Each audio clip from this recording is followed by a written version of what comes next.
Hello guys, एक बार फिर से स्वागत है आप सभी का आपके अपने YouTube channel Saurabh sir mathematics में।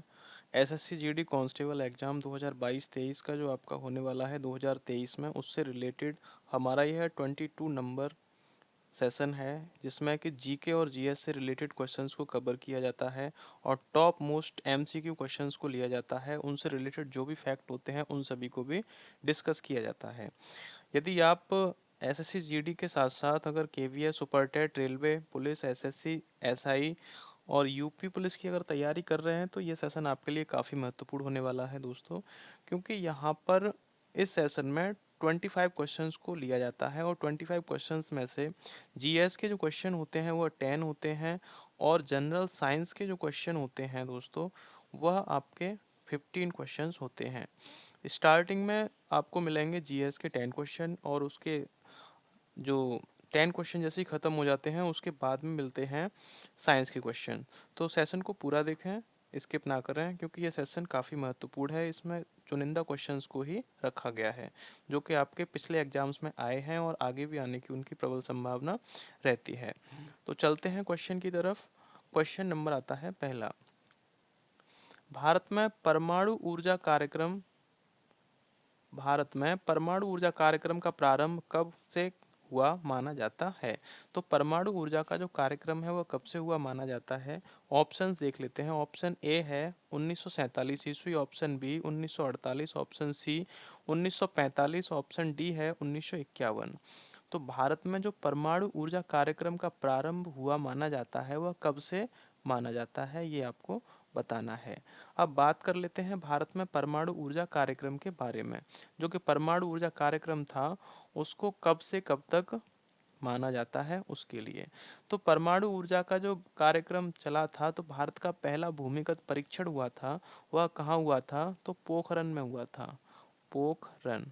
पोखरन कहाँ पर है ये आपको हमें कमेंट करके बताना है। और दूसरा जो दोस्तों हुआ था ये 18 मई 1974 में यह हुआ था। इसके अतिरिक्त जो दूसरा इसका जो हुआ था, दूसरा भी पोखरन में ही हुआ था इसका परीक्षण, वह हुआ था 13 मई 1998 में। दो परीक्षण किए गए थे और उन परीक्षण में भारत ने यह भी निर्णय लिया था कि वह पहले से किसी भी आक्रमण के दौरान वह पहले से परमाणु हथियार का प्रयोग नहीं करेगा। तो इसका जो करेक्ट आंसर बनता है आपका, वह ऑप्शन बी एकदम करेक्ट आंसर है कि 1948 में भारत में परमाणु ऊर्जा कार्यक्रम का प्रारंभ हुआ था। तो 1948 में ऑप्शन बी एकदम से करेक्ट आंसर हो जाएगा। चलते हैं नेक्स्ट क्वेश्चन की तरफ। अगला क्वेश्चन आता है, दिल्ली के निम्नलिखित सुल्तानों में से किसने तैमूरी शासक मिर्जा शाहरुख के अधिराज्य में आना स्वीकार किया था? तो किसने तैमूरी शासक मिर्जा शाहरुख के अधिराज्य में आना स्वीकार किया था? आपको ऑप्शन बताना है। ऑप्शन ए है Firoz Tughlaq, option B Mohammad Tughlaq, option C Khizr Khan Sayyid, option D Sikandar Lodi. चार ऑप्शन है और ऑप्शन को कमेंट करने का आपका तरीका वही पुराना वाला है। क्वेश्चन नंबर 2 है और 2 का अगर ए सही है तो ए लिखना है, यदि बी सही है तो बी, सी सही है तो सी और डी सही है तो डी। इस तरह से आपको कमेंट करना है अपना आंसर। जो भी आपका करेक्ट आंसर है आप कमेंट कर सकते हैं। तो दिल्ली के जो सुल्तान थे वह कौन से सुल्तान ने तैमूरी शासक मिर्जा शाहरुख के अधिराज्य में आना स्वीकार किया था? तो इसका जो करेक्ट आंसर आपका हो जाएगा, फटाफट से कमेंट कर दीजिए। तो दोस्तों इसका जो करेक्ट आंसर है खिज्र खां। खिज्र खां सैयद जो थे उन्होंने तैमूरी शासक मिर्जा शाहरुख के अधिराज्य में आना स्वीकार किया था। अब बात करते हैं खिज्र खां की। तो खिज्र खां सैयद लिखा हुआ है, तो यह जो खिज्र खां थे वह सैयद वंश के संस्थापक थे दोस्तों। कहाँ से? सैयद वंश के संस्थापक खिज्र खां को ही माना जाता है। और इनका जो जन्म हुआ था वह मुल्तान में हुआ था। मुल्तान में इनका जन्म हुआ था। और मुल्तान कहाँ पर है? तो पाकिस्तान में है। कहाँ पर है? पाकिस्तान में है मुल्तान। ये आपको याद रखना है। और ये स्वयं को मोहम्मद पैगंबर साहब का वंशज मानता था। जो खिज्र खां था वह स्वयं को मोहम्मद साहब का वंशज मानता था और इसने सुल्तान की उपाधि भी धारण की थी। किसकी धारण की थी? सुल्तान की उपाधि धारण की थी। किसने की थी? तो खिज्र खान ने की थी। तो इसका करेक्ट आंसर हो जाएगा आपका ऑप्शन बी। अब बात कर लेते हैं कि तुगलक वंश का यहाँ पर नाम आया है, ये फिरोज तुगलक हैं। फिरोज तुगलक किसके लिए जाने जाते हैं? तो यह नहर निर्माण के लिए जाने जाते हैं दोस्तों। किसके लिए? नहर निर्माण के लिए। इनके काल में नहर निर्माण काफ़ी हुआ था।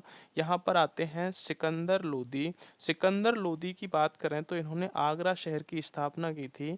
आगरा शहर की इन्होंने क्या की थी? स्थापना की थी। मोहम्मद तुगलक को अगर पूछा जाए कि मोहम्मद तुगलक कौन हैं, तो तुगलक वंश के संस्थापक हैं। जो गयासुद्दीन तुगलक हैं, गयासुद्दीन गयासुद्दीन गयासुद्दीन तुगलक जो हैं वह तुगलक वंश के संस्थापक हैं। और मोहम्मद तुगलक यानी मोहम्मद बिन तुगलक, जिन्होंने दिल्ली से अपनी राजधानी को दौलताबाद स्थानांतरित किया था। चलते हैं नेक्स्ट क्वेश्चन की तरफ। अगला क्वेश्चन आता है, भारतीय राजनीति में 1947 के बाद किस महिला ने सर्वाधिक योगदान दिया? तो आपको ये ध्यान रखना है कि भारतीय जो राजनीति थी उसमें 1947 के बाद किस महिला ने योगदान दिया था, ये आपको बताना है। ऑप्शंस हैं, ऑप्शन देख लेंगे। Aruna Asaf Ali option A, option B है Kamala Rani Singh, option C Tarkeshwari Sinha, option D Rabri Devi. तो कौन जो महिला हैं जिन्होंने भारत की जो स्वतंत्रता के बाद यानी 1947 के बाद किस महिला ने सर्वाधिक योगदान दिया था? तो इसका जो करेक्ट आंसर है, इसका जो करेक्ट आंसर है अरुणा आसफ अली। अरुणा आसफ अली इसका करेक्ट आंसर हो जाएगा। अरुणा आसफ अली ने ही भारतीय राजनीति में 1947 के बाद सर्वाधिक योगदान दिया था। अब बात कर लेते हैं अरुणा आसफ अली की। तो इनका जो जन्म हुआ था वह कालका में हुआ था। कहाँ हुआ था? कालका में इनका जन्म हुआ था। ये आपको याद रखना है। और ये आप कालका कहाँ पर है ये आप हमें कमेंट करके बता सकते हैं। तो जो कालका में इनका जन्म हुआ था, किसका हुआ था? अरुणा आसफ अली का हुआ था। और इन्हें भारत रत्न भी मिला था। भारत रत्न रत्न भी मिला था इनको, भारत रत्न। और इनको लेनिन का लेनिन का पीस पुरस्कार पीस पुरस्कार भी इनको प्राप्त हुआ था। किसको प्राप्त हुआ था? अरुणा आसफ अली को। तो ये आपको याद रखना है। चलते हैं नेक्स्ट क्वेश्चन की तरफ। अगला क्वेश्चन आता है, वर्तमान में कुल कृषि ऋणों का कितना प्रतिशत संस्थागत स्रोतों से उपलब्ध कराए जाते हैं? ऑप्शंस देखते हैं। ऑप्शन दे रखा है। ऑप्शन ए है 45%, option B 55%, option C 65%, option D 75%। तो यहाँ पर जो वर्तमान कुल कृषि ऋणों का कितना प्रतिशत संस्थागत स्रोतों से उपलब्ध कराए जाते हैं? 45% है क्या, पर 55% है क्या, या 65% है क्या, या 75% है क्या? जो ऑप्शन आपका सही है आप फटाफट से कमेंट कर दीजिए। जब तक आपके कमेंट का इंतज़ार रहेगा। आपका इसका आंसर बताना है कमेंट के ज़रिए से। तो दोस्तों इसका जो करेक्ट आंसर हो जाएगा आपका, इसका जो करेक्ट आंसर होगा सी, 65% एकदम करेक्ट आंसर है। तो वर्तमान में कुल कृषि ऋणों का कितना परसेंट संस्थागत स्रोतों से उपलब्ध कराए जाते हैं? तो वह 65% कराए जाते हैं। ये क्वेश्चंस जो आपके लिए गए हैं पिछले एग्जाम्स में आए हुए सभी क्वेश्चंस हैं और आगे आने की इनकी प्रबल संभावना रहती है। इस वजह से इस सेशन में इन्हें शामिल किया गया है। बाकी सेशन को पूरा देखें। अगर सेशन अच्छा लग रहा है तो लाइक ज़रूर करें और कमेंट करिए। जितना ज़्यादा आप कमेंट करेंगे उतना ज़्यादा आपको सीखने को मिलेगा, क्योंकि इसमें जो भी कमेंट आते हैं उनको पढ़कर देखा जाता है। उनसे रिलेटेड जो भी फैक्ट होते हैं आगे आने वाले सेशन में उनको कवर किया जाता है। चलते हैं नेक्स्ट क्वेश्चन की तरफ। अगला क्वेश्चन आता है, क्वेश्चन नंबर 5 है, भारत में सबसे ज़्यादा ताप विद्युत उत्पन्न करने वाला राज्य कौन सा है? आपको यहाँ ध्यान देना है, ताप विद्युत उत्पन्न करने वाला राज्य कौन सा है? ऑप्शन ए है Tamil Nadu, option B Maharashtra, option C Bihar, option D Chhattisgarh. 4 राज्यों के यहाँ पर नाम दिए हैं और कौन सा राज्य ऐसा है जो ताप विद्युत उत्पन्न करने वाला सबसे बड़ा राज्य है, सबसे ज़्यादा ताप विद्युत को उत्पन्न करता है? तमिलनाडु है, महाराष्ट्र है, बिहार है, छत्तीसगढ़ है, कौन सा है? करेक्ट आंसर आप अपना फटाफट कमेंट कीजिए। तो इसका जो आंसर करेक्ट है वह ऑप्शन बी महाराष्ट्र एकदम करेक्ट है। महाराष्ट्र में सबसे ज़्यादा ताप विद्युत का उत्पादन किया जाता है। अब बात कर लेते हैं महाराष्ट्र की। तो महाराष्ट्र का जो गठन हुआ था वह 1 मई 1960 में इसका महाराष्ट्र का गठन हुआ था। महाराष्ट्र की जो राजधानी है वो मुंबई है, ये आपको याद रखना है कि कौन सी है राजधानी, मुंबई। और जो सीएम है महाराष्ट्र के वह एकनाथ शिंदे हैं, एकनाथ एकनाथ शिंदे। एकनाथ शिंदे जो हैं महाराष्ट्र के सीएम हैं। और जो गवर्नर हैं यानी कि राज्यपाल जिन्हें बोलते हैं गवर्नर, वह भगत सिंह कोश्यारी हैं। अगर इनके एरिया की तरफ से बात की जाए कि एरिया यानी क्षेत्रफल की दृष्टि से यह महाराष्ट्र कौन सा स्थान रखता है, तो वह तीसरा स्थान रखता है। कौन सा? तीसरा, थर्ड इसका जो प्लेस है वह रखता है। और अगर इसकी पॉपुलेशन की अगर बात की जाए यानी कि इसकी जनसंख्या की, तो यह दूसरे स्थान पर आता है। कौन से स्थान पर? दूसरे स्थान पर आता है। यहाँ की जो राजभाषा है कहाँ की? महाराष्ट्र की, वह मराठी है। आपको ये सही से पता भी होगा कि जो महाराष्ट्र की जो राजभाषा है वह क्या है? मराठी है। और अगर यहाँ की साक्षरता की बात की जाए, जिसे इंग्लिश में लिटरेसी कहते हैं, तो वह है 82.34%। 82.34% यहाँ की लिटरेसी है। अगर बात करते हैं लिंगानुपात की, तो 929 प्रति 1000 यहाँ का लिंगानुपात है। कहाँ का? महाराष्ट्र का।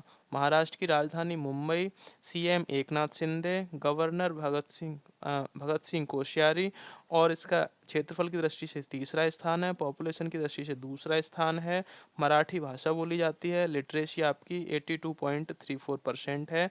गठन जो इसका हुआ था 1 मई 1960 में हुआ था, ये आपको याद रखना है। चलते हैं नेक्स्ट क्वेश्चन की तरफ। अगला आता है क्वेश्चन, किसने किसने रस्म ए मियान यानी बीच का रास्ता व तारीख ए एदाल सुल्तान तरीका नाम से राजस्व सुधार की व्यावहारिक नीति अपनाई थी? तो किसने अपनाई थी बीच का रास्ता व सुल्तान तरीका नाम से राजस्व सुधार की व्यावहारिक नीति किसने अपनाई थी? ये आपको बताना है। ऑप्शंस देख लेते हैं। ऑप्शन ए है Ghiyasuddin Tughlaq, option B Mohammad bin Tughlaq, option C Alauddin Khilji, option D Firoz Tughlaq. दोस्तों यहाँ पर चार ऑप्शंस दिए हैं, चार में से एक ऑप्शन आपका सही है। और वह ऑप्शन आपका सही है उसको आप कमेंट करिए। कौन है, कौन सा ऑप्शन है? ए सही है या बी सही है या सी या डी? ये क्वेश्चन मैं पिछले सेशंस में करा चुका हूँ। और मेरे प्रत्येक सेशन में एक या दो क्वेश्चंस रिपीटेड होते हैं, वो इसलिए कि आपको वो अच्छे से याद हो जाएं। दूसरा, आपको ये पता होना चाहिए कि सेशन में कौन कौन से क्वेश्चंस पूछे गए हैं। इस क्वेश्चन का आंसर आप मैं पहले भी बता चुका हूँ और इसमें भी बताऊंगा। यदि आपने सेशंस को पहले देखा है तो आप ज़रूर इसका आंसर बताएंगे। नहीं तो आप आई बटन पर जाइए, वहाँ पर आप जाके क्लिक करिए, वहाँ पर सेशंस दे रखे हैं, सेशन देखिए, इसका आंसर आपको वहाँ पे भी मिल जाएगा। तो इसका जो करेक्ट आंसर है वह गयासुद्दीन तुगलक है। कौन सा आंसर है? गयासुद्दीन तुगलक। गयासुद्दीन तुगलक करेक्ट आंसर है। गयासुद्दीन तुगलक ने ही बीच का रास्ता और सुल्तान तरीका नाम से राजस्व सुधार की व्यावहारिक नीति अपनाई थी। अब बात करते हैं गयासुद्दीन तुगलक की। तो यह तुगलक वंश का शासक था। कौन था? तुगलक। तुगलक वंश की इसने क्या की थी? स्थापना की थी। और तुगलक वंश की अगर बात की जाए तो इसका जो कार्यकाल था 1320 से लेकर 1414 तक का, ये दिल्ली सल्तनत का कार्यकाल था। यानी तुगलक जो वंश, तुगलक जो सुल्तान था वह दिल्ली का सुल्तान था। और दोस्तों, यह मोहम्मद बिन तुगलक जो था इसके बारे में भी मैंने पहले बताया था, इसी में क्वेश्चन बताया था कि इसने दिल्ली से अपनी राजधानी को दौलताबाद स्थानांतरित किया था। फिरोज तुगलक की अगर बात करी जाए तो फिरोज तुगलक जो था वह नहर निर्माण के लिए, सिंचाई व्यवस्था के लिए अच्छे से जाना जाता था। इसके शासनकाल में काफ़ी नहरों का निर्माण हुआ था। और दोस्तों, यह तुगलक वंश कब आया था? तो तुगलक वंश तैमूर के बाद आया था। दोस्तों, तैमूर जो वंश था उसके बाद तुगलक वंश आया। और तुगलक वंश के बाद ये सैयद वंश आया था। ठीक है दोस्तों, ये आपको याद रखना है।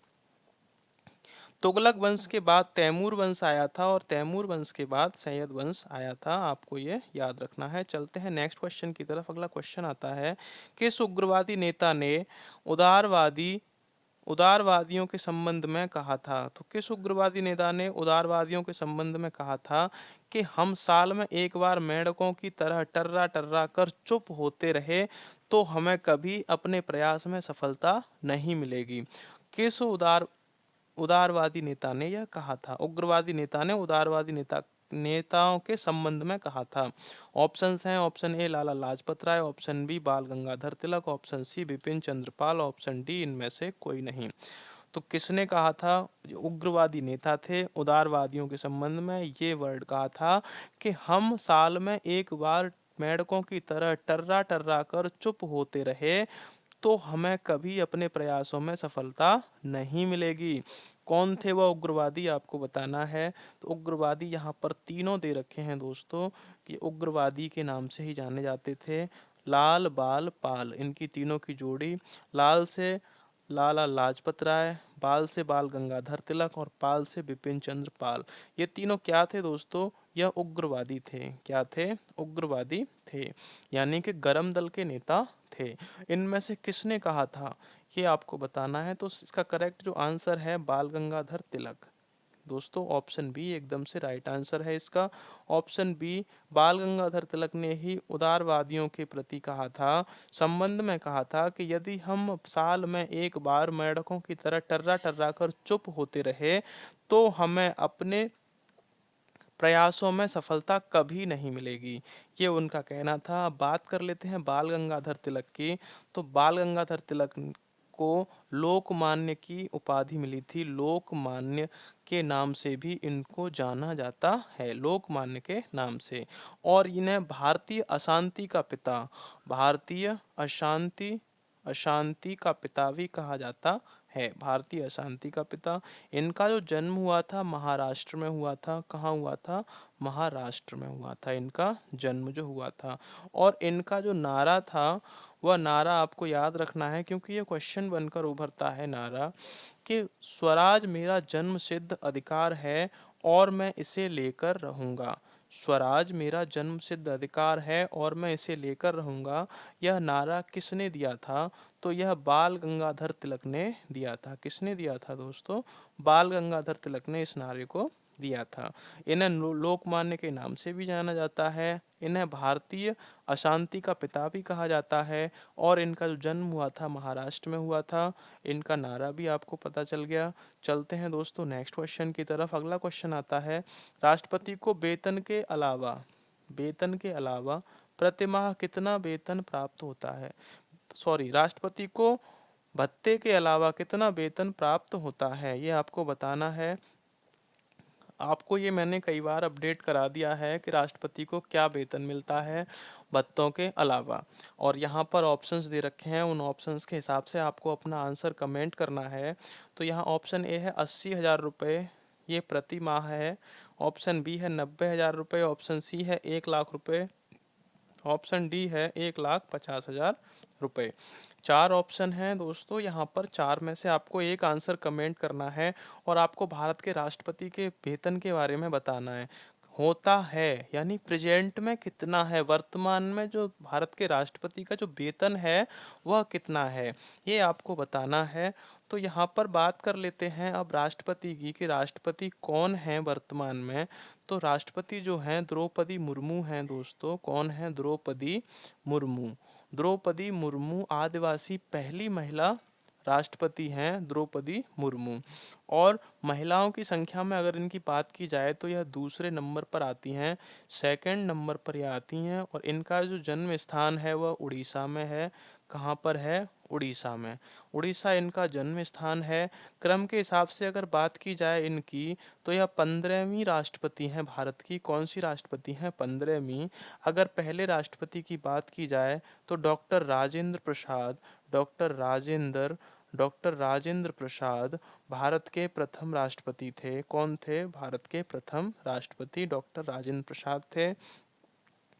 और इनके वेतन की अगर बात की जाती है, अगर वेतन की बात की जाए तो इनमें से कोई भी वेतन अब भारत में राष्ट्रपति को नहीं मिलता है। भारत के जो राष्ट्रपति का वेतन है वह 5 लाख रुपए है। कितना है? 5 लाख रुपए प्रति माह, प्रति मंथ भारत के राष्ट्रपति का वेतन है। अन्य भत्तों को छोड़कर, सभी भत्तों को छोड़कर उनका जो वेतन है वह 5 लाख रुपए प्रति माह है। और अगर इनकी बात की जाए द्रौपदी मुर्मू की, जो वर्तमान में भारत की राष्ट्रपति हैं, ये दूसरे नंबर की राष्ट्रपति हैं महिलाओं में। तो पहले नंबर की जो महिला राष्ट्रपति थी वह कौन थी?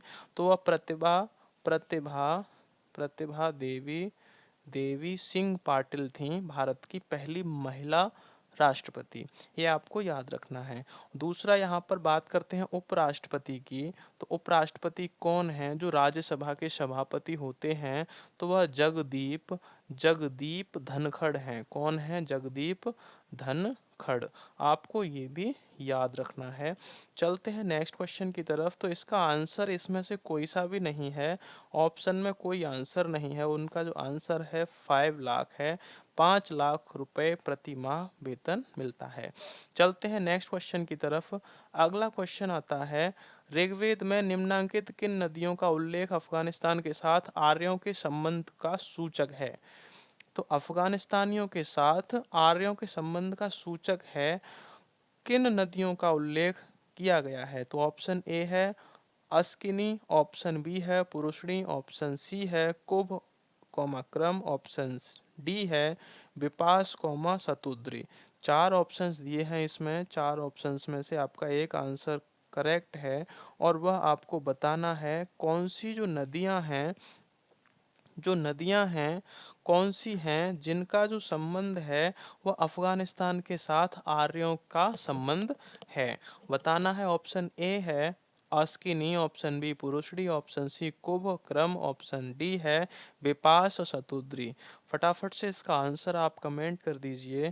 दोस्तों, जिन्होंने अगर सेशन को लाइक कर दिया है उनका धन्यवाद काफ़ी, और जिन्होंने नहीं किया है सेशन में बने हुए हैं उनका फिर से स्वागत है इस सेशन में।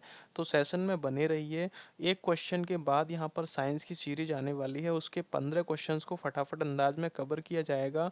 ऋग्वेद की यहाँ पर बात की गई है, ऋग्वैदिक और नदियों की बात है, और अफगानिस्तान और आर्यों के बीच जो संबंध रहता है उसकी यहाँ पर बात की गई है। तो इसका जो करेक्ट आंसर है ऑप्शन सी हो जाएगा, कुब और क्रम। ये जो नदियां हैं वो अफगानिस्तान के साथ आर्यों के संबंध का सूचक हैं। ये आपको याद रखना है। चलते हैं नेक्स्ट क्वेश्चन की तरफ। अगला क्वेश्चन आता है, बैंक की जो शाखाएं सीधे विदेशी मुद्रा विनिमय कारोबार कर सकती हैं, उन्हें विदेशी मुद्रा के रिक्त स्थान है कहा जाता है। क्या कहा जाता है? ऑप्शन ए अधिकृत डीलर, ऑप्शन बी विदेशी डीलर, ऑप्शन सी ओवरसीज शाखाएं, ऑप्शन डी अनुमोदित डीलर। चार ऑप्शन है, फटाफट से आप अपना आंसर कमेंट कीजिए। तो दोस्तों, यहाँ पर बात की गई है बैंक की ऐसी शाखाएं जो विदेशी मुद्रा का विनिमय कारोबार कर सकती हैं, उसको उन्हें विदेशी मुद्रा के अधिकृत डीलर क्या कहा जाता है? अधिकृत डीलर। ऑप्शन ए इसका करेक्ट आंसर हो जाएगा। बैंक की जो शाखाएं सीधे विदेशी मुद्रा विनिमय कारोबार कर सकती हैं उन्हें अधिकृत डीलर कहा जाता है। ये आपको याद रखना है। ये थे क्वेश्चंस जीएस के। जीएस के 10 क्वेश्चंस कंप्लीट हो चुके हैं। अब आते हैं यहाँ पर साइंस के क्वेश्चंस को लेकर। तो साइंस के जो क्वेश्चन हैं, क्वेश्चन नंबर फर्स्ट आता है, और यहाँ पर काफ़ी अच्छे क्वेश्चंस हैं साइंस के। तो सेशन को लास्ट तक जरूर देखें। अगर चैनल पर पहली बार विजिट कर रहे हैं तो चैनल को सब्सक्राइब कर लें और पास में बेल आइकन को जरूर दबा लें, जिससे कि आने वाले नेक्स्ट सेशन का नोटिफिकेशन आपको मिल सके और आप अपनी तैयारी को अच्छे से कर सकें। तो यहाँ पर बात करते हैं क्वेश्चन नंबर फर्स्ट की, कि भारहीनता होती है किस में होती है? ऑप्शन ए है गुरुत्वाकर्षण की शून्य स्थिति, ऑप्शन बी जब गुरुत्वाकर्षण घटता है, ऑप्शन सी निर्वात की स्थिति में, ऑप्शन डी है इनमें से कोई नहीं। चार ऑप्शन है, फटाफट से आप अपना आंसर कमेंट कर दीजिए कि इसका करेक्ट आंसर क्या है। तो भारहीनता यानी भारहीनता का संबंध क्या है? यह अगर देखा जाए कि अंतरिक्ष में कोई भी जाता है तो वहाँ के आपने वीडियोस भी देखे होंगे, वहाँ पर रिकॉर्ड करके लाए जाते हैं और वहाँ पर भारहीनता का अनुभव होता है। यानी कि कोई भी एस्ट्रोनॉट होता है वह वहाँ पर उड़ता हुआ महसूस होता है कि उसमें बिल्कुल भी भार नहीं है। तो वह किसके कारण होता है, ये आपको बताना है। तो जो गुरुत्वाकर्षण होता है उसके कारण होता है, या फिर गुरुत्वाकर्षण जब घटता है तब होता है, या फिर निर्वात की स्थिति में, या फिर इनमें से कोई नहीं।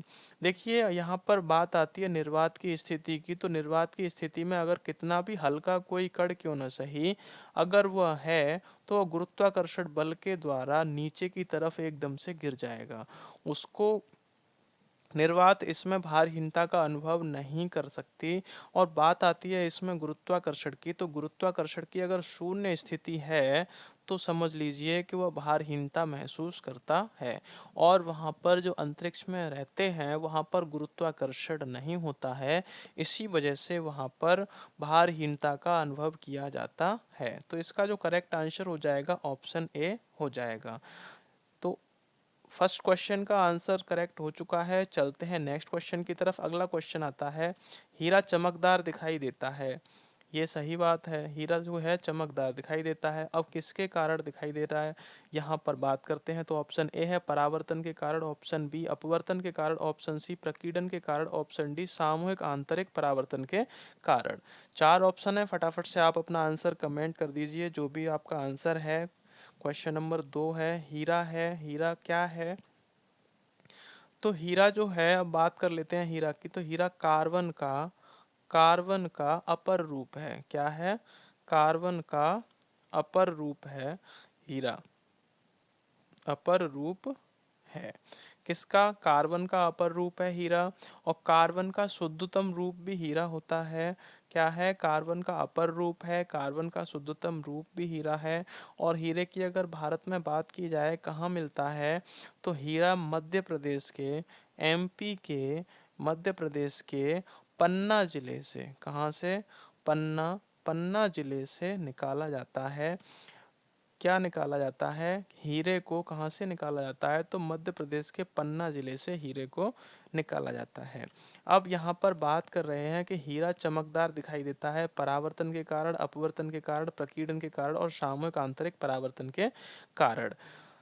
तो यहाँ पर जो हीरा है वह किसके कारण चमकदार दिखाई देता है, तो ऑप्शन आपका है डी, सामूहिक आंतरिक परावर्तन के कारण, यानी पूर्ण आंतरिक परावर्तन के कारण हीरा चमकदार दिखाई देता है। ऑप्शन डी एकदम आपका करेक्ट आंसर हो जाएगा।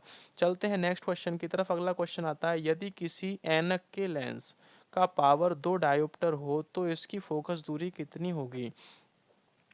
अगर लेंस की जो क्षमता दे रखी है, यहाँ पर किसी के ऐनक की यानी चश्मे की क्षमता दे रखी है 2 डायोप्टर प्लस 2 डायोप्टर दे रखी है, तो इसकी फोकस दूरी क्या होगी। ऑप्शन ए है 200 centimetre, option B 100 centimetre, option C 50 centimetre, option D 2 centimetre. चार ऑप्शन है दोस्तों, फटाफट से इसका आंसर कमेंट कीजिए कि लेंस की जो क्षमता है वह कितनी है, 2 डायोप्टर है। अब लेंस की जो क्षमता होती है उसका जो मात्रक होता है वह डायोप्टर में होता है, और फोकस दूरी जो होती है वह मीटर में होती है। लेकिन यहाँ पर सभी क्वेश्चंस के आंसर जो दे रखे हैं वह सेंटीमीटर में दे रखे हैं।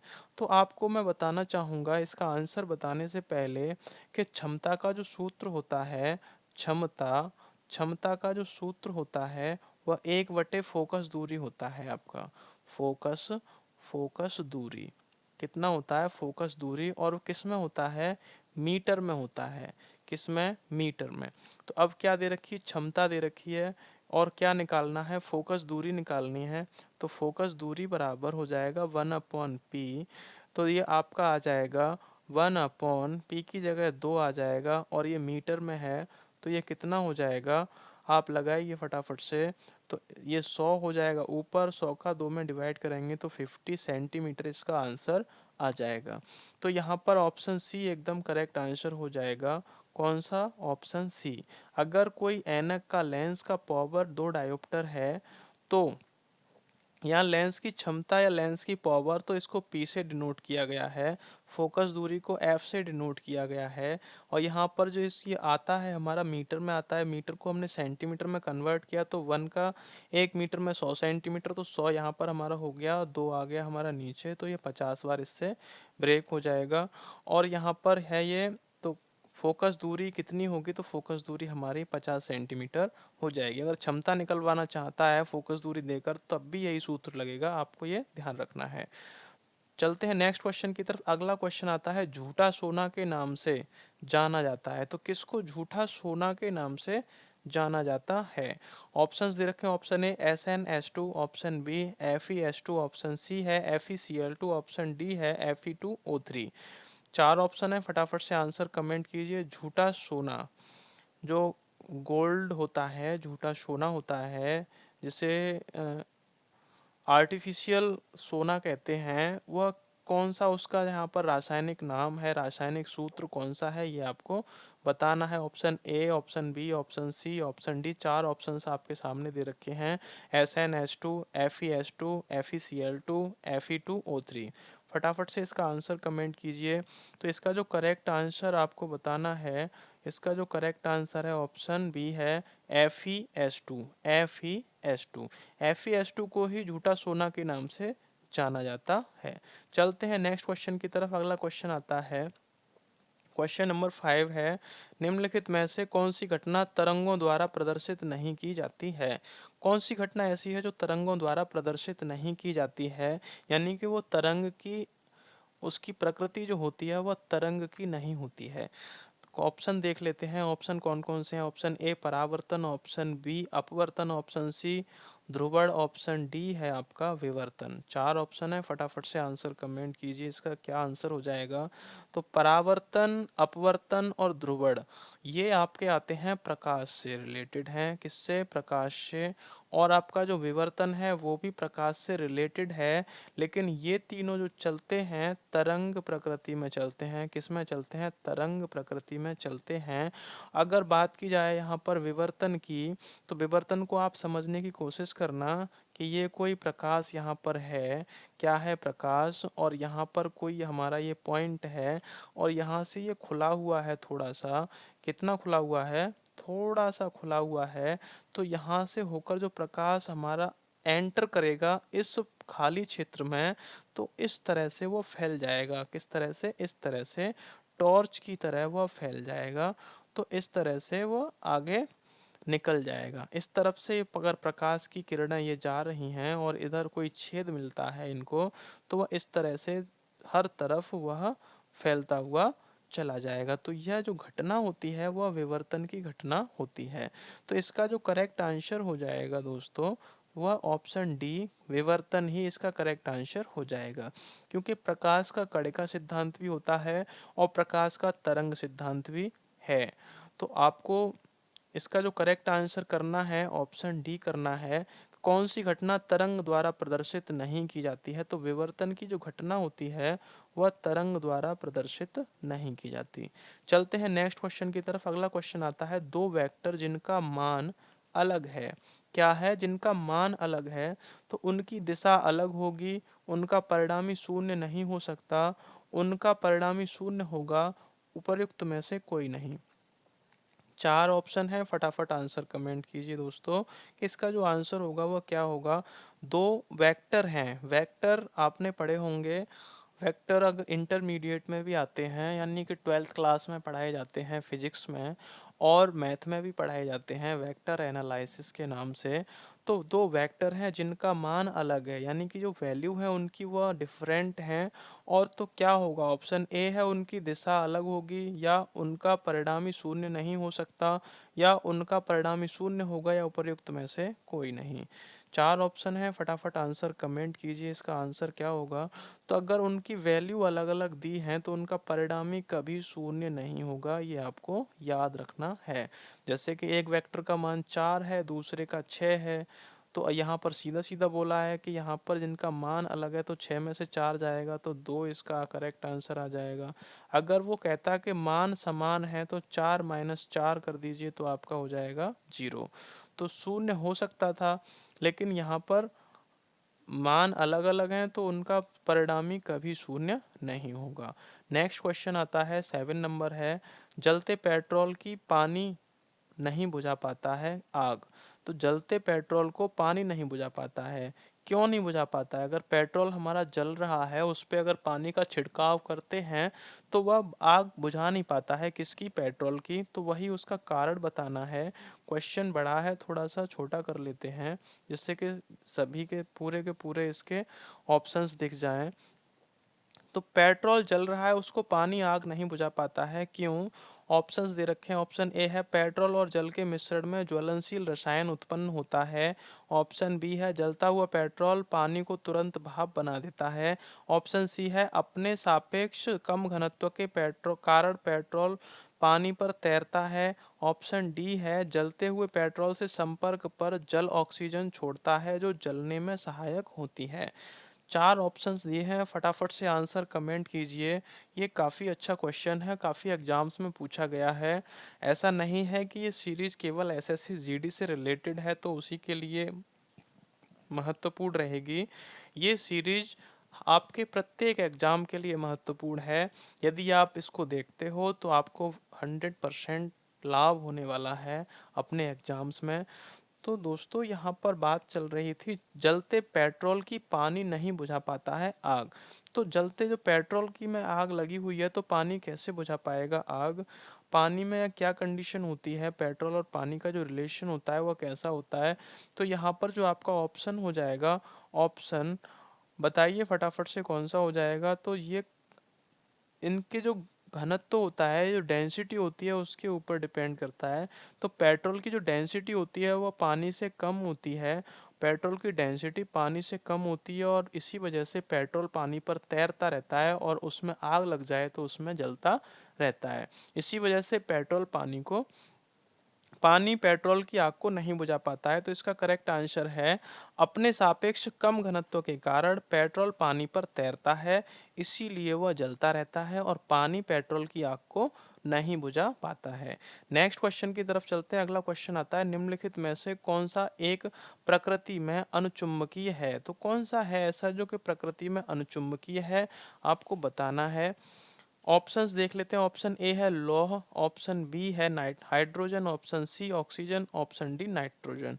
4 ऑप्शन है, फटाफट से आंसर कमेंट कीजिए दोस्तों कि इसका करेक्ट आंसर क्या हो जाएगा। एक प्रकृति में अनुचुंबकीय है, तो कौन सा अनुचुंबकीय है ये आपको बताना है। इसका जो करेक्ट आंसर है ऑक्सीजन है। ऑक्सीजन एक ऐसा तत्व है जो कि प्रकृति में अनुचुंबकीय है। अब अनुचुंबकीय कौन कौन से तत्व होते हैं? तो एक एल्युमिनियम भी होता है जिसको Al से डिनोट किया जाता है। एक टंगस्टन भी होता है, टंगस्टन। टंगस्टन जो होता है उसको भी अनुचुंबकीय पदार्थों की श्रेणी में रखा गया है। और टंगस्टन आपके कहाँ काम आता है? जो कि आपके घर में लाइट लगती है, लाइट में जो बल्ब होता है जो तंतु का होता है, जिस तंतु का होता है, इसमें ये वाला जो तार होता है, ये जो स्प्रिंग वाला, तो ये होता है टंगस्टन का तार। और टंगस्टन का जो तार होता है वह तार आपके जो लाइट जलती है उसमें यूज़ किया जाता है। एक दूसरा तार होता है नाइक्रोन का। नाइक्रोन का जो तार होता है वह कहाँ पर यूज़ किया जाता है? तो यह विद्युत हीटर में यूज़ किया जाता है, ये आपको याद रखना है। तो यहाँ पर जो करेक्ट आंसर आपका हो जाएगा ऑप्शन सी, ऑक्सीजन जो है अनुचुंबकीय है। ये आपको याद रखना है। चलते हैं नेक्स्ट क्वेश्चन की तरफ। अगला क्वेश्चन आता है निम्न में से किसका उपयोग पॉलीथीन के संश्लेषण में किया जाता है? तो कौन सा है जिसका उपयोग पॉलीथीन के संश्लेषण में किया जाता है? Option A methane, option B ethane, option C propane, option D butane. 4 option है, फटाफट से आंसर कमेंट कीजिए। Ethane, methane, propane, butane. Meth, eth, prop, but. फटाफट से इसका आंसर कमेंट कीजिए दोस्तों, क्या इसका आंसर हो जाएगा? तो इसका जो आंसर है ऑप्शन बी है, एथेन का उपयोग पॉलीथीन के संश्लेषण में किया जाता है। एथेन का उपयोग पॉलीथीन के संश्लेषण में किया जाता है, ये आपको याद रखना है। और जो एलपीजी का दोस्तों सिलेंडर होता है जिससे कि जो लिक्विफाइड पेट्रोलियम गैस इसका नाम होता है फाइनली, जिसका जो फुल फॉर्म होता है लिक्विफाइड पेट्रोलियम गैस। तो यहाँ पर ये प्रोपेन और ब्यूटेन का जो मिश्रण होता है, तो ब्यूटेन उसमें जो स्मेल आती है उसकी वजह से आती है और इसमें जो एथिल मरकैप्टन की स्मेल भी आती है, ये आपको याद रखना है। चलते हैं नेक्स्ट क्वेश्चन की तरफ। अगला क्वेश्चन आता है, क्वेश्चन नंबर 10 है। 10 नंबर क्वेश्चन है, 3-4 वर्ष के बच्चों के दूध के दांतों में नहीं होता है, तो क्या नहीं होता है? ऑप्शन ए है molar, option B premolar, option C incisors, option D canines. तो क्या नहीं होता है? 3-4 वर्षों के बच्चों के दांतों में नहीं होता है, तो क्या नहीं होता है? फटाफट से आंसर कमेंट कीजिए। तो जो बच्चे होते हैं 3 से 4 वर्ष के, उनके दांतों में इंसिजर्स नहीं होता है, ये आपको याद रखना है। तो ऑप्शन सी आपका करेक्ट आंसर हो जाएगा क्वेश्चन नंबर 10 का। चलते हैं नेक्स्ट क्वेश्चन की तरफ। अगला क्वेश्चन आता है, स्त्रियों के शरीर के निम्नलिखित भागों में से किस एक में शुक्राणु डिंब का निषेचन करता है? ऑप्शंस देख लेते हैं। ऑप्शन ए है गर्भाशय ग्रीवा, ऑप्शन बी है डिंब वाहिनी नली, ऑप्शन सी है गर्भाशय का निचला भाग, ऑप्शन डी है गर्भाशय का ऊपरी भाग। फटाफट से इसका आंसर कमेंट कर दीजिए कि स्त्रियों के शरीर में निम्नलिखित भागों में से किस एक में शुक्राणु डिंब का निषेचन करता है। फटाफट से इसका आंसर कमेंट कीजिए दोस्तों। इसका जो करेक्ट आंसर है ऑप्शन बी है डिंब वाहिनी नली। आपका करेक्ट आंसर हो जाएगा ऑप्शन बी। चलते हैं अगले क्वेश्चन की तरफ। अगला क्वेश्चन आता है, अच्छे से देखेंगे, ये क्वेश्चन काफी अच्छा है। आर्कियोप्टेरिक्स किसके बीच की योजना कड़ी था? तो आर्केप्टियोरिक्स जो था वह किन किन के बीच की योजना की कड़ी था, यह आपको बताना। ऑप्शन ए है सरीसृप एवं स्तनियों के, ऑप्शन बी है पक्षी एवं स्तनियों के, ऑप्शन सी है सरीसृप एवं पक्षियों के, ऑप्शन डी है उभयचर तथा सरीसृपों के। 4 ऑप्शन है, फटाफट से इसका आंसर कमेंट कर दीजिए। जो भी आपको उचित लगता है इसका आंसर वो आप कमेंट कीजिए। सही आंसर तो मैं आपको बताने वाला हूँ, इससे रिलेटेड जो भी फैक्ट होंगे मैं वो भी बताता हूँ। तो इसमें करेक्ट आंसर क्या है? आर्कियोप्टेरिक्स क्या है या किसके बीच की योजना कड़ी था? आर्केप्टियोरिक्स। अगर कभी मौका मिलता है तो इसको सर्च करके ज़रूर देखें कि आर्केप्टियोरिक्स है क्या। तो ये आपको बता दिया जाए कि ये पहला ज्ञात पक्षी है। क्या है? पहला पहला ज्ञात पक्षी है ये। ज्ञात पक्षी, यह पहला ज्ञात पक्षी है। और इसकी जो उत्पत्ति हुई थी, इसकी जो उत्पत्ति हुई थी वो जुरेसिक काल में हुई थी। जुरेसिक काल में हुई थी, इसकी जो उत्पत्ति हुई थी वह जुरेसिक काल में हुई थी। इसमें पक्षी पक्षी और डायनासोर, पक्षी और डायनासोर, डायनासोर दोनों के लक्षण थे। क्या थे? इसमें पक्षी और डायनासोर दोनों के लक्षण थे। यह देखने में डायनासोर जैसा लगता था, लेकिन डायनासोर उड़ नहीं सकता था, लेकिन इसके पंख दिए थे जिससे कि यह उड़ भी सकता था। तो इसका जो करेक्ट आंसर हो जाएगा आपका, इसका जो करेक्ट आंसर हो जाएगा वह आपका हो जाएगा सरीसृप तथा पक्षी। तो डायनासोर जो थे वह सरीसृप थे और पक्षी जैसी इसकी वो थी संरचना थी, और शरीर जो था वह डायनासोर जैसा था। तो ये दोनों के बीच की कड़ी योजना कड़ी था। किस किस के बीच? सरीसृप तथा पक्षियों के बीच। यह उड़ सकता था। चलते हैं नेक्स्ट क्वेश्चन की तरफ। अगला क्वेश्चन आता है, प्रोटीन निर्माण का सक्रिय स्थल है। तो प्रोटीन निर्माण का जो सक्रिय स्थल है वह कहाँ पर है? ऑप्शन ए है लाइसोसोम, ऑप्शन बी है ribosome, option C mitochondria, option D Golgi का है। कौन सा इसका सक्रिय स्थल है किसका? प्रोटीन निर्माण का। फटाफट से आपको बताना है। तो प्रोटीन के बारे में अगर बात करते हैं तो प्रोटीन हमारे शरीर के लिए बहुत ही महत्वपूर्ण तत्व होता है। और यह किस किस में पाया जाता है? तो यह दाल में पाया जाता है, पनीर में पाया जाता है प्रोटीन, और सोयाबीन में पाया जाता है। सोयाबीन इसका सबसे स्ट्रॉन्ग वाला स्रोत है। सोयाबीन, सोयाबीन में सबसे अधिक प्रोटीन पाया जाता है, ये आपको याद रखना है। बीजों में पाया जाता है, जो बीज होते हैं उनमें पाया जाता है, फलों में पाया जाता है। तो काफ़ी कुछ इसके जो स्रोत हैं, दूध में भी यह पाया जाता है। किसमें? दूध में भी यह पाया जाता है, ये आपको याद रखना है। राजमा होते हैं, राजमा में पाया जाता है, छोले में पाया जाता है। अब प्रोटीन की हमारे शरीर को आवश्यकता क्यों पड़ती है, ये आपको याद होना चाहिए। तो प्रोटीन क्या करता है? जो मांसपेशियां होती हैं हमारे शरीर में उनका तो निर्माण करता है, और उनकी मरम्मत करने में भी यह मदद करता है। कौन करता है? प्रोटीन। क्या करता है? मांसपेशियों का निर्माण करता है और उनकी मरम्मत करने में मदद करता है। और वयस्क मनुष्य की अगर बात की जाए, 18 वर्ष से ऊपर की 18 प्लस मनुष्य की अगर बात की जाए, तो इसकी जो मात्रा है 60 ग्राम से लेकर 60 ग्राम तो ये हो जाती है मेल के लिए 60 ग्राम हो जाती है, और फीमेल के लिए जो होती है वह 55 ग्राम होती है पर डे। 55 ग्राम पर डे फीमेल के लिए और 60 ग्राम पर डे मेल के लिए प्रोटीन को लेना चाहिए। तो ये अब इसमें बात करते हैं कि इसका निर्माण सक्रिय स्थल है, तो कौन सा इसका निर्माण का सक्रिय स्थल है? तो ऑप्शन बी राइबोसोम इसके निर्माण का सक्रिय स्थल है। ये आपको याद रखना है। चलते हैं नेक्स्ट क्वेश्चन की तरफ। अगला क्वेश्चन आता है, निम्नलिखित में से कौन सा धातु चुंबक द्वारा आकर्षित नहीं होता है? तो ऑप्शन ए है लोहा, option B nickel, option C cobalt, option D aluminium. Aluminium. तो कौन सा है ऐसा जो कि आकर्षित नहीं होता है, किससे? चुंबक द्वारा आकर्षित नहीं होता है। तो आपको इसमें ये देखना है तो कौन से जो पदार्थ हैं, कौन सी जो धातु है वह लौह चुंबकीय है। अगर जो लौह चुंबकीय पदार्थ हैं या धातु है, तो समझ लीजिए कि वह लोहे चुंबक से आकर्षित हो जाएंगे, और वह अगर लौह चुंबकीय पदार्थ नहीं है तो वह आकर्षित नहीं होंगे। तो लोहा लौह चुंबकीय पदार्थ है, निकेल लौह चुंबकीय पदार्थ है, कोबाल्ट लौह चुंबकीय पदार्थ है, लेकिन एल्यूमिनियम जो है, मैंने पिछले क्वेश्चन में भी आपको बताया था, एल्यूमिनियम जो है प्रतिचुंबकीय पदार्थ है। कौन सा है? प्रतिचुंबकीय चुंबकीय पदार्थ है। ठीक है, सॉरी, अनुचुंबकीय पदार्थ है, जो प्रतिचुंबकीय का उल्टा होता है। क्या है? अनुचुंबकीय पदार्थ है। ये प्रतिचुंबकीय नहीं है। एल्युमिनियम क्या है? अनुचुंबकीय पदार्थ है। जो अनुचुंबकीय पदार्थ होता है वह चुंबक के द्वारा आकर्षित नहीं होता है, ये आपको याद रखना है। बाकी के ये जो तीन हैं यह चुंबकीय पदार्थ हैं, लौह चुंबकीय पदार्थ हैं, जो कि चुंबक के द्वारा आकर्षित होते हैं।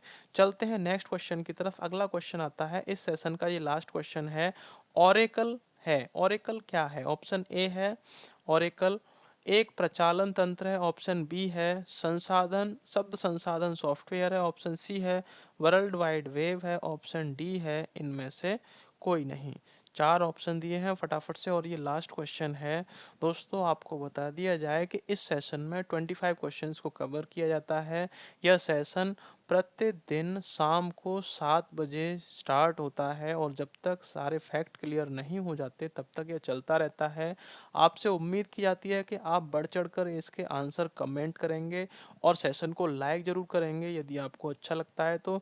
और सेशन पर अगर पहली बार विजिट करते हो तो सेशन को सब्सक्राइब जरूर कर लें, जिससे कि आने वाले सेशन का नोटिफिकेशन आपको मिल सके और आप अपनी तैयारी को बेटर बना सकें, अच्छा बना सकें, और अपनी एक सीट निकालकर अपना भविष्य उज्जवल कर सकें। यही हमारी आपके साथ में मेहनत रहेगी कि आप अपनी सीट एक पक्का जरूर कर लें।